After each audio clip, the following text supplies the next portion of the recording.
What's up, lore masters? This video is going to be the conclusion of my 4-part analysis of the Deep Space Nine episode, In the Pale Moonlight. While the 3 previous episodes aren't necessarily required to understand this one, I would encourage you to watch them for better context. With that out of the way, let's just get into it. One of the key points of the DS9 episode is that the Romulans haven't entered the war, and that they have no intent to do so. As Dax states, the Star Empire can sit back while the Federation Alliance and Dominion slug it out. No matter who loses the war, they believe that they win. However, allow me to disagree. I believe that this statement is based on a war-weary soldier who has a very myopic view of the Romulans that's based on Federation propaganda. Let me break it down. When you look at the Romulans objectively, things are far more nuanced than Dax lets on. While I know some disagree, I think evidence supports that the Romulans are more a paper tiger than anything else.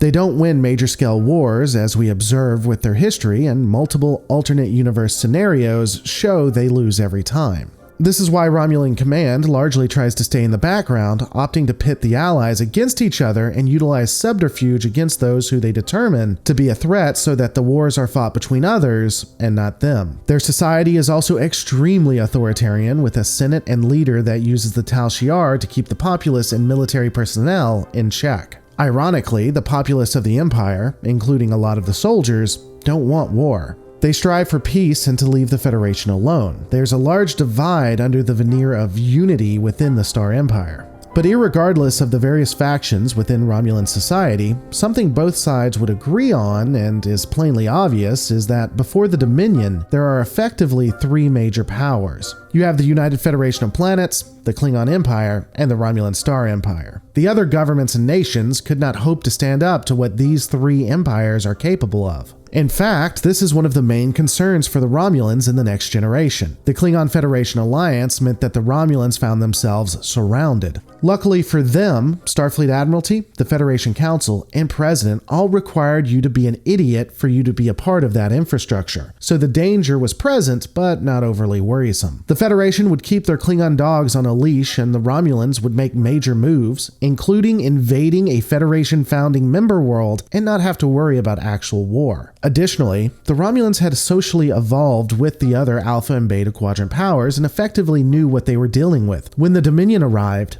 an X-factor that could not be accounted for was introduced. As far as I can tell, it would appear that the authoritarian elements of the Romulan Star Empire freaked out, with the Dominion making the Romulans look damn near democratic. The Pro-Council would directly and indirectly assist the Federation and others against the Dominion. They would provide a cloaking device to the Federation, which they never complain about during the Dominion War. More on that later. As well as provide fleets to assist in the defense of the Alpha Quadrant, both with the Federation and the Cardassians. This would ultimately lead up to an attack on the homeworld of the Dominion, which would be catastrophic and severely weaken the Tal Shiar, near annihilating the organization. It's at this point that the authoritarian elements are probably very weak, with moderates and liberals being able to gain more control of the Romulan Senate. The old guard was either destroyed or limited from what they once were. After all of this, the Romulans ultimately back off from the anti-Dominion activities, but honestly, I don't think the Star Empire is all that stupid. They have to know that no matter what the rhetoric is, there would be some penalty for the destruction of the Dominion homeworld. Even if the founders pretended that everything was fine, they couldn't be believed. You don't do that without consequence. However, all-out assaults aren't exactly effective at this point. New tactics are required. So, I think that the Romulans decided to do what they do best. They let their enemies slug it out, with the Federation Alliance, which included the Klingons, going blow to blow with the Dominion, and the Romulans just opting to stay out of it. Just watch as both sides crumble. However, there was a bias of the Romulans towards the Federation. I think this is plain to see. Consider this, the cloaking device is a devastating advantage, and allowing the Federation to keep one is very convenient. Some may try to counter that the Romulans also allowed the Dominion to enter into their space to attack the Federation as a counter, which is fair enough, but here's a few possibilities about that. Remember, when you're dealing with the Romulans, you're playing chess. I'll admit, this is a theory, but what if they were observing the Dominion and getting a sense of both tactics and ship deployment? Think about it. You let the Dominion forces cross your border. You follow them, observe their battles, observe the tactics, how they go about fighting the Federation, and you watch. and you remember. Every battle tallied, every tactic calculated, every ship deployment marked. Where do the Dominion enter? Where do they leave? How do they initiate an attack? How do they deal with defeat when the Federation wins?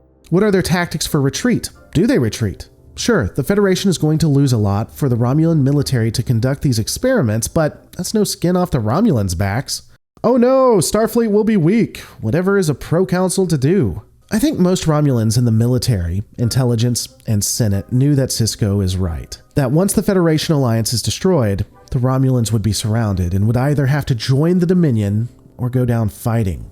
Everything leading up to their entering into the war was just positioning to ensure that the Romulans come out a superpower. There is also one more clue that always stuck out to me. While dialogue indicates that the Romulans were more concerned with Starfleet and the Klingons, leaving the border to the Dominion open, Romulan forces struck 15 bases on the Cardassian border almost immediately. 15 bases. That is a hell of a lot of firepower. Also, when you look at the only reasonable map of the Star Trek universe, that would mean that Romulan assets were far from where Starfleet thought they were. I also wonder if the Romulans weren't consistently ready to be big damn heroes throughout the war. There are times we see where the Dominion looks like they are going to win. What if the Romulans had always been on the back burner, waiting in the shadows, ready to strike and save the day if they needed to? That entire cloaked fleets were simply sitting there until the time was right, only for their assistance to not be necessary at the last moment.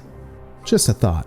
Ultimately, the death of the Senator would accelerate Romulan plans, the Romulans probably angry that the Dominion were so sloppy in their attempts to kill Vreenak, and not willing to believe that the Federation would do anything like this. They couldn't continue to wait because that would be extremely suspicious, so war it was. I'm sure there are some holes here, which I know, surprising for Trek, but it does seem to fit in the Romulan modus operandi.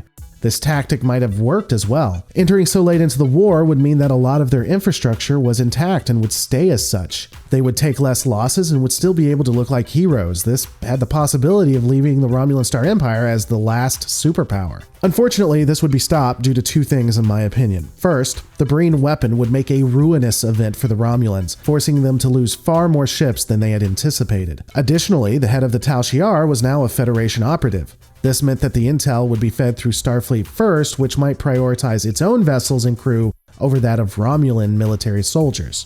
Ultimately, it would relegate the Star Empire to rebuilding and losing any chance of being a superpower for the near future.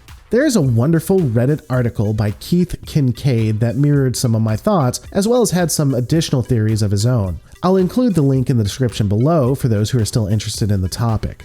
All of these are my thoughts though. What are yours? Let me know in the comments below. Don't forget to rate, comment, and subscribe, and I'll see you on the next Lore Reloaded.